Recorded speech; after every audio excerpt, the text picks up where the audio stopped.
राधे राधे दोस्तों, मैं डीएस ठोड़ा प्रगति क्लासेज बयाना में आप सभी का हार्दिक अभिनंदन करता हूं। मेरे प्यारे दोस्तों, हम आज आपने देखा कि सर्वप्रथम हमने सामान्य जानकारियां पढ़ी मैथमेटिक्स के बारे में। उसके बाद आपकी जो अध्ययन की पद्धति थी रोमन पद्धति, दार्शनिक पद्धति, फिर हमने संख्या चार्ट के माध्यम से दार्शनिक पद्धति को पढ़ा, उधर रोमन पद्धति को भी पढ़ा, और आज जो हम चर्चा करने वाले हैं वो दार्शनिक पद्धति में स्टेप बाय स्टेप एक एक संख्याओं का डिस्कस करते हैं। तो देखते हैं, सबसे पहले जो आपकी संख्याएं आती हैं वो दोस्तों नंबर 1, सबसे पहले प्राकृत संख्या। सबसे पहले प्राकृत संख्या, जिनको हम लोग इंग्लिश में नेचुरल नंबर बोलते हैं। नेचुरल नंबर 1 से शुरू होकर अनंत तक संख्याएं ये चलने वाली होती हैं। जैसे उदाहरण के लिए 1, 2, 3 डॉट डॉट डॉट इन्फिनिटी। 1 से शुरू होकर अनंत तक चलने वाली संख्याएं प्राकृत संख्याएं कहलाती हैं। या फिर मैं बोलूं, किसी चीज को गिनने के लिए उपयोग में ली जाने वाली संख्याएं प्राकृत संख्याएं कहलाती हैं। फिर दोस्तों यहां से आगे जो सेकंड नंबर आपकी स्थिति आती है वो आती है आपकी पूर्ण संख्याओं की पूर्ण संख्या। पूर्ण संख्याओं को अंग्रेजी में होल नंबर बोला जाता है। तो दोस्तों होल नंबर कहां से शुरू होते हैं अपने? तो सबसे पहले जो प्राकृत संख्या थी 1 से शुरू हुई, लेकिन पूर्ण संख्या आपकी कहां से शुरू होंगी दोस्तों? 0, 1, 2, 3 डॉट डॉट डॉट इन्फिनिटी। 0 से शुरू होकर अनंत तक चलने वाली संख्याएं आपकी कैसी कहलाएंगी? पूर्ण संख्याएं। फिर दोस्तों आपने एक चर्चा करी पूर्णांक के बारे में। पूर्णांक की यदि हम बात करें तो पूर्णांक को इंग्लिश में इंटीजर बोला जाता है, जिसको हम i के माध्यम से दर्शाते हैं। जैसे मैं बोलूं कि भाई सभी ऋणात्मक जो भी इस दुनिया की संख्या है वो सब ऋणात्मक संख्याएं, जैसे 1, 3, 2 ये ऋणात्मक संख्याएं हैं सारी की सारी। -2, -1, फिर 0, 1, 2, 3 ये अनंत तक चलने वाली संख्याएं आपकी कौन सी कहलाएंगी दोस्तों? पूर्णांक संख्याएं कहलाएंगी। अच्छा, मैं आपसे पूछूं, यहाँ छोटे छोटे से प्रश्न निकल के आते हैं कि भाई सबसे पहली चीज मैं आपसे बोलूं कि सबसे छोटा धनात्मक पूर्णांक क्या है? तो दोस्तों सबसे छोटा धनात्मक जो पूर्णांक है वो कौन सा है? तो आप कहेंगे सर सबसे छोटा धनात्मक जो पूर्णांक है वो है आपका 1। आपसे बोला जाए कि सबसे बड़ा ऋणात्मक पूर्णांक, तो प्यारे दोस्तों सबसे बड़ा जो ऋणात्मक पूर्णांक है वो है आपका माइनस। अच्छा, मैं आपसे बोलूं कि सबसे बड़ा या सबसे छोटा पूर्णांक कौन सा है दोस्तों? तो बेटा इसको हम ज्ञात नहीं कर सकते। ज्ञात नहीं कर सकते। क्यों नहीं कर सकते? उसके लिए आप रीजन सुनिए।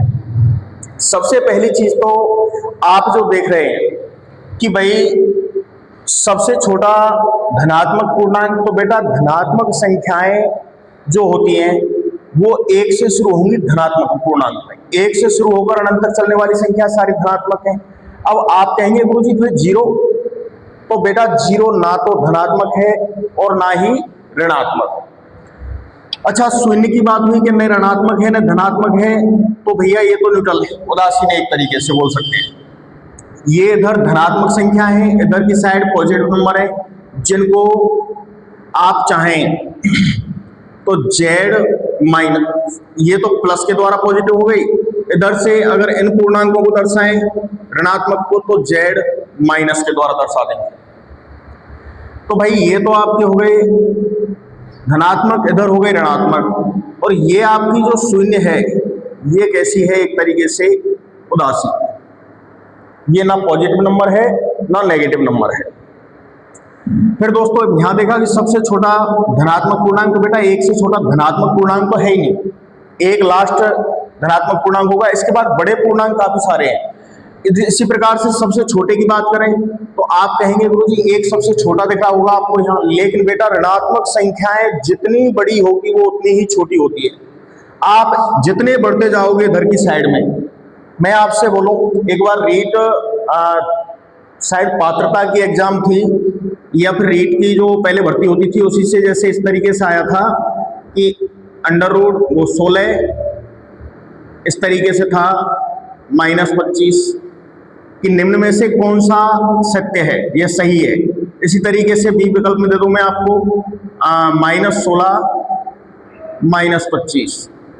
भैया सी ऑप्शन दे दिया आपके लिए -16 बराबर -25, या मैं डी ऑप्शन बोल दूं आपसे इनमें से कोई नहीं। तो दोस्तों अब आप देखेंगे कि इनमें से कौन सी चीज सही है। सत्य पूछा है आपसे, तो भैया सत्य के लिए भी लेस देन ग्रेटर देन वाले चिन्हों में से कौन सा चिन्ह सही तरीके से लगा हुआ है। तो मेरे प्यारे दोस्तों आप जानते हैं कि माइनस की अर्थात ऋणात्मक संख्या जितनी बड़ी होती है वो उतनी ही क्या होती है दोस्तों, छोटी होती है। तो यहाँ आप देख रहे हैं कि भाई ये जो चिन्ह है, ये चिन्ह जिधर इस तरीके से इसका मुंह खुला हुआ है उधर की साइड बड़ा नंबर होना चाहिए। तो क्या बड़ा नंबर इधर है, इधर छोटा है, तो बिल्कुल बात सही है। 16 बड़ा है किससे, 25 से, क्योंकि ये ऋणात्मक संख्या है इसलिए। तो बेटा ये वाला बिल्कुल सही है।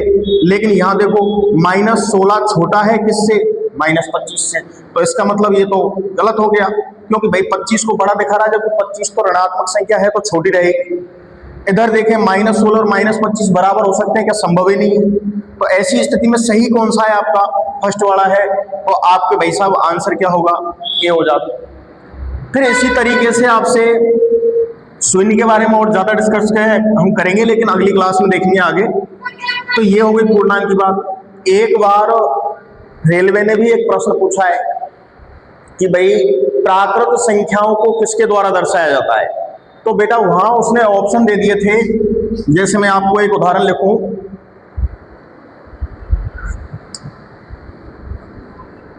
देखिए कह दिया जाए कि निम्न में से प्राकृत संख्याओं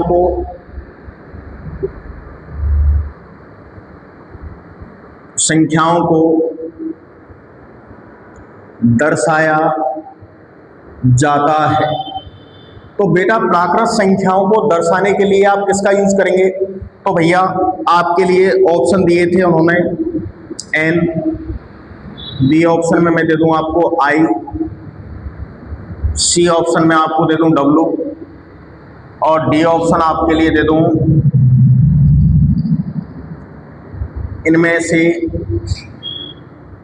कोई नहीं, इनमें से कोई नहीं। तो दोस्तों क्या स्थिति बनेगी, तो आप देखेंगे कि भाई यहां देखें कि प्राकृत संख्याओं को किसके द्वारा दर्शाया जाता है। तो बेटा यहाँ n भी है, I है, W है और इनमें से कोई नहीं है। किसी भी चीज को यदि दर्शाने के लिए आप उपयोग कर रहे हो तो हमेशा कैपिटल लेटर के द्वारा दर्शाया जाता है। ये नहीं कि आप लोग स्मॉल लेटर से दर्शा रहे हैं तो बिल्कुल सरासर गलत होगा ये। तो उन्होंने जो आंसर माना था इसमें इनमें से कोई नहीं माना था। लेकिन यदि गलती से इसकी जगह ऑप्शन कोई जैसे ये होता कि भाई मैं इसमें Z लिख देता हूं, तो अब आंसर क्या होगा।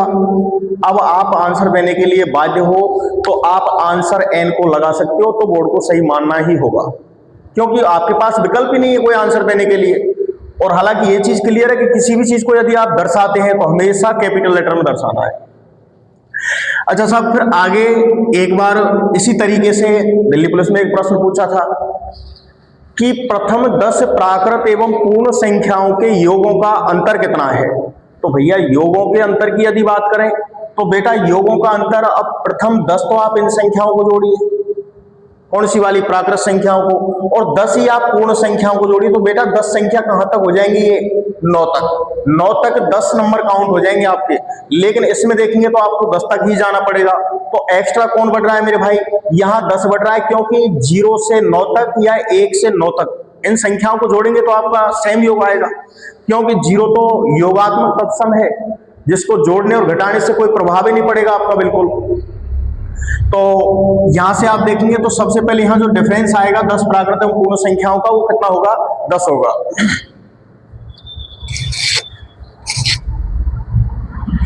तो कितना डिफरेंस आएगा दोस्तों, 10 आएगा। तो यहां तक तो ये कहानी थी। फिर इसके बाद में आप जानते हैं कि आपकी संख्याएं और निकल के आएंगी। जैसे नंबर 4, छोटी छोटी संख्याओं की चर्चा कर लेते हैं। सम संख्या, इवन नंबर। तो सम संख्याओं को दोस्तों क्या होती है, सम संख्या ऐसी संख्या जिनमें 2 का पूरा पूरा भाग चला जाए, वो आपकी कैसी संख्या रहेगी, सम संख्या रहेगी। अच्छा, मैं आपसे बोलूं कि सबसे छोटी सम संख्या कौन सी है, क्या दोस्तों 0 सबसे छोटी सम संख्या है? नहीं, क्योंकि भाई साहब सबसे छोटी जो संख्या है वो दोस्तों हमेशा सम व विषम संख्याओं का निर्धारण कौन सी संख्याओं से हुआ है दोस्तों, प्राकृत संख्याओं से। और प्राकृत संख्याओं के साथ में 0 शामिल है ही नहीं, क्योंकि वो तो पूर्ण में आ रही है। तो प्राकृत संख्याओं में है नहीं, तो 0 को आप सम में नहीं रख सकते। तो सबसे छोटी सम संख्या कौन है दोस्तों, 2, सबसे छोटी। अच्छा, मैं कहूं कि भाई साहब 2 अंक की सबसे छोटी सम संख्या कौन सी है, तो बेटा 10 हो जाएगी। 2 अंक की सबसे बड़ी सम संख्या की बात करें तो भैया 98 हो जाएगी। इसी तरीके से सम संख्या होती क्या है, पहले तो जिसमें 2 का पूरा पूरा भाग चल जाए, कोई भी नंबर हो उसमें 2 से पूर्णतः विभक्त होनी चाहिए। यदि कोई संख्या 2 से पूर्णतः विभक्त है तो वह संख्या कैसी होगी दोस्तों, सम संख्या होगी। मैं आपसे कहूं कि सम संख्याओं का योग निकालना है मुझे, क्या निकालना है दोस्तों, सम संख्याओं का योग। बेटा योग के लिए इसको क्या फॉर्मूला होता है, तो योग के लिए फॉर्मूला रहेगा n+1। आप दिए गए नंबर को उसकी अगली संख्या से गुणा कर देंगे तो आपके सम संख्याओं क्या निकल जाएगा दोस्तों, योग निकल जाएगा। भाई कभी कभार पूछ लेता है कि सम संख्याओं का औसत भी पूछ सकता है वो आगे चल के। अब दोस्तों औसत निकालेंगे आप लोग, तो औसत के लिए तो भैया क्या होता है, राशियों का योग बटे राशियों की संख्या रहती है। तो दोस्तों संख्या कितनी है इनकी, n है, तो n का अगर मैं इसमें भाग दूंगा गलती से तो n से n कटेगा ये, और n से n कटने के बाद बचेगा क्या आपका, n+1। तो आपका जो औसत है वो क्या निकलेगा मेरे भैया, n+1। ये आपकी सम संख्याओं का औसत हो गया। यदि बाई चांस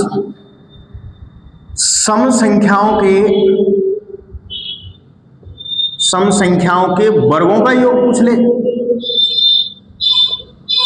और प्यारे दोस्तों पिछली बार 2018 में वीडियो प्री एग्जाम में सम या विषम संख्याओं के वर्गों का योग भी पूछा था। तो वहां भी आपको निकालने के लिए या तो आप वर्गों को लिखिए और उनको जोड़िए, ये काम करना है, और नहीं तो फिर आपको क्या करना होगा कि भैया फॉर्मूला याद चाहिए। तो बेटा यहाँ सम संख्याओं को यदि आपको योग निकालना है तो फॉर्मूला रहता है l+1 l+2/6।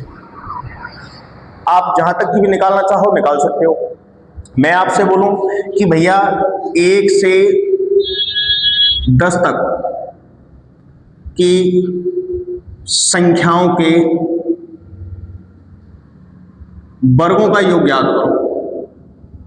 वर्गों का क्या निकालना है दोस्तों, योग। अगर वर्गों का योग आप निकाल रहे हैं तो मेरे भाई सबसे पहला काम आपकी एल का मतलब है कि लास्ट नंबर कौन सा है आपका। तो 1 से 10 तक ले रहे हैं आप लोग, तो लास्ट संख्या कौन सी है आपकी भैया, 10। फिर बेटा 10 में l+1, 10 में 1 जोड़ो लास्ट नंबर में 11। फिर इधर l+2, भैया 10 में 2 जोड़ेंगे तो 12, और बेटा बटे में 6। 2 से काटो 3 बार, 2 से काटेंगे 5 बार, 3 से काटेंगे 4 बार। अगर आप देखें तो 5 चौका 20 और 11 दूनी 22, 220। ये आपको क्या निकल गया भैया 1 से 10 तक की संख्याओं के वर्गों का योग। अगर बेटा कोई भैया ये बोले कि नहीं साहब ऐसे नहीं निकाल सकते, हमें फॉर्मूला अगर गलती से याद नहीं हुआ तो क्या करना होगा, तो बेटा 1 से और 10 तक की जो सम संख्या है, सम संख्याओं की चर्चा कर रहे हैं अपन 1 से 10 तक की। ये बेटा यहाँ सम और लिखना होगा, इसमें सम संख्याओं के वर्गों का योग कर रहे हैं। तो सम संख्या कौन कौन सी होंगी दोस्तों? 2 होगी, इसका स्क्वायर प्लस 4 का स्क्वायर प्लस 6 का स्क्वायर प्लस 8 का स्क्वायर प्लस 10 का स्क्वायर, ये आपको निकालना होगा। अगर आपको नंबर याद है तो कोई टेंशन का विषय है ही नहीं।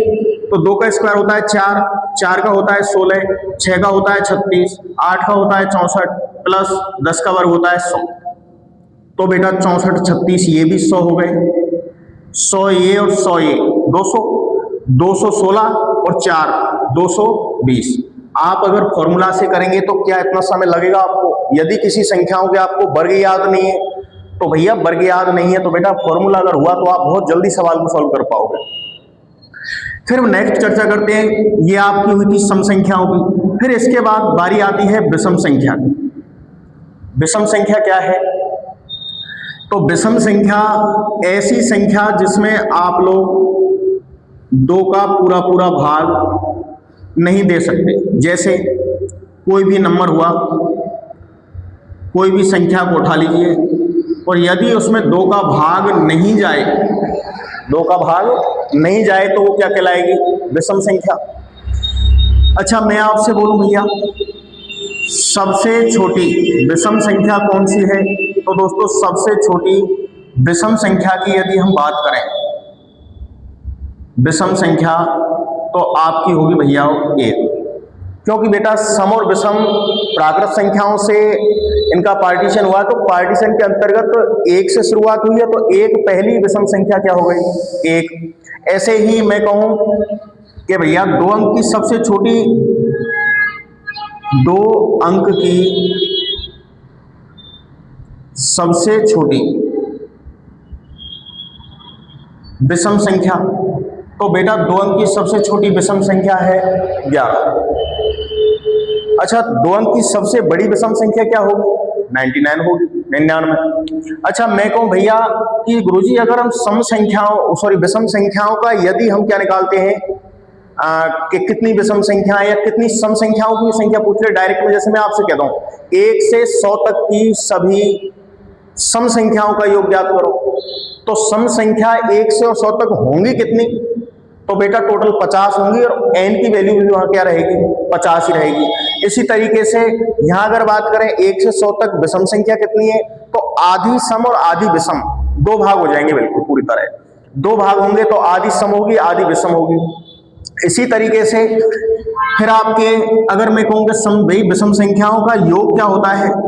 तो बेटा विषम संख्याओं का यदि योग निकालना है आपको, विषम संख्याओं का योग निकालना है तो प्यारे दोस्तों जितनी संख्याएं हैं उसी का स्क्वायर कर दीजिए। जितनी आपकी संख्या होंगी उसका ही क्या कर दीजिए? स्क्वायर कर दीजिए। अच्छा साहब फिर यहां से आगे यदि आप देखें कि गुरुजी क्या विषम संख्याओं का एवरेज पूछ सकता है? बिल्कुल पूछ सकता है। तो विषम संख्याओं का औसत, भैया औसत के लिए बेटा जितनी संख्याएं हैं उतना ही उसका औसत रहेगा।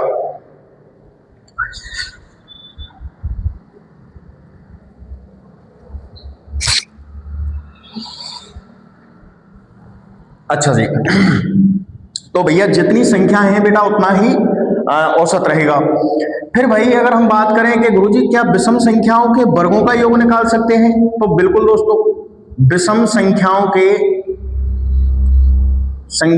के वर्गों का योग मेरे प्यारे दोस्तों वर्गों के योग के लिए यही फॉर्मूला बिल्कुल सेम यूज होगा, सेम का सेम यूज होगा। कैसे कि l+1 l+2 बाई 6। आप कहेंगे कि साहब एक बार निकाल के बताना जैसे आपने यहां चेक किया है। तो मैं आपसे बोलूं दोस्तों कि 1 से और 10 तक की ले लेते हैं कि 1 से 10 तक की विषम संख्याओं के वर्गों का योग निकालिए। तो भैया लास्ट विषम संख्या कौन सी है? ये देखिए सबसे पहले 1 से 10 तक की विषम संख्या पूछ रहा है वो, तो 10 विषम संख्या नहीं है, तो सबसे जो 10 से पहले विषम संख्या कौन सी आई है? या तो खुद होगी और नहीं तो उससे पहले वाली, आगे वाली लेनी नहीं है, कहीं 11 तक ले लें। तो बेटा छोटी लेनी है तो आपकी लास्ट विषम संख्या कौन सी है? 9।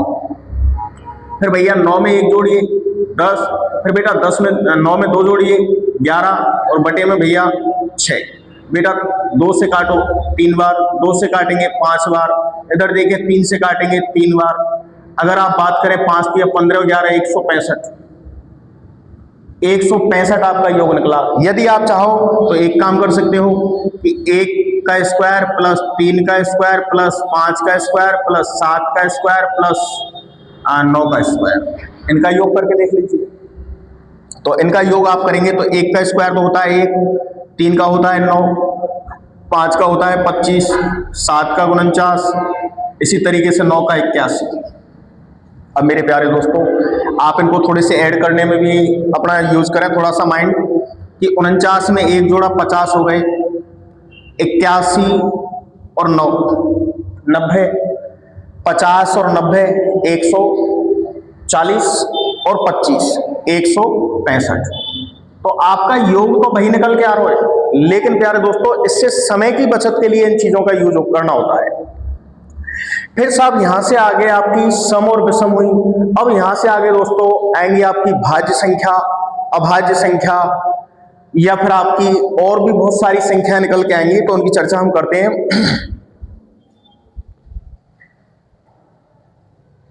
तो नेक्स्ट जो संख्या आती है अपनी,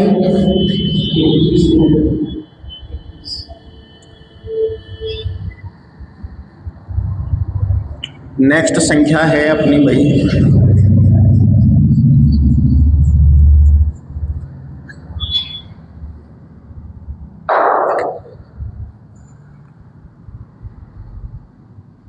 कौन सा नंबर था? 5, 6वां नंबर। 6 बात कर लेते हैं भैया। सबसे पहले बेटा चर्चा करते हैं भाज्य संख्या। अच्छा, भाज्य संख्या के और भी नाम है क्या? तो बिल्कुल, भाज्य संख्या बोल सकते हैं, संयुक्त संख्या बोल सकते हैं, यौगिक संख्या बोल सकते हैं, मिश्रित संख्या बोल सकते हैं, सेकेंडरी नंबर बोल सकते हैं। तो दोस्तों ये होती क्या है? जैसे देखो, आप दो संख्याओं की तुलना करके बताइए मुझे। एक तो मैंने 7 लिखा और एक 10 लिखा, ये दो संख्याएं लिखी। बेटा आपको करना क्या है कि आप इसके फैक्टर कीजिए। अगर किसी संख्या के 2 ही गुणनखंड हुए तो समझ लेना वो कैसी संख्या है? अभाज्य होगी। और यदि 2 से अधिक हो गए तो वो क्या होगी? भाज्य होगी। तो भैया इस 7 को डिवाइड आप किस किस से कर सकते हो? 1 और 7। मेरे प्यारे दोस्तों, 1 और 7 के अलावा तुम्हारे माइंड में कोई और तीसरी संख्या ऐसी है क्या वो 7 को डिवाइड कर सकते हैं उससे? तो नहीं। अगर कोई संख्या को आप 1 और 7 के मतलब एक व स्वयं संख्या के अलावा यदि किसी संख्या से डिवाइड नहीं कर पा रहे हो तो फिर वो संख्या कैसी रहेगी? अभाज्य। लेकिन दोस्तों इधर की अगर बात करें तो 1 का और 10 का तो इसमें जाएगा ही भाई, 1 और स्वयं संख्या से तो ये विभक्त रहेगा ही। लेकिन इसके अलावा यदि हम बात करें तो मेरे प्यारे दोस्तों यहां देखिए आप लोग, इसमें 2 का भाग भी जाएगा, इसमें 5 का भाग भी जाएगा। जब मेरे प्यारे दोस्तों 1 और स्वयं संख्या के अलावा यदि तीसरी का भी भाग चला गया तो वो संख्या कैसी होगी दोस्तों? भाज्य संख्या। तो इसी तरीके से हम एक एक छोटी छोटी चीजें यहां से डिस्कस करेंगे। जैसे भाज्य संख्या से शुरुआत करते हुए फिर आपकी अभाज्य संख्या होगी, अभाज्य के बाद में आपकी परिमेय अपरिमेय उनकी बातें होंगी। तो आगे बहुत सारी चीजें हैं, देखते रहिए। धन्यवाद, जय हिंद, राधे राधे, थैंक यू।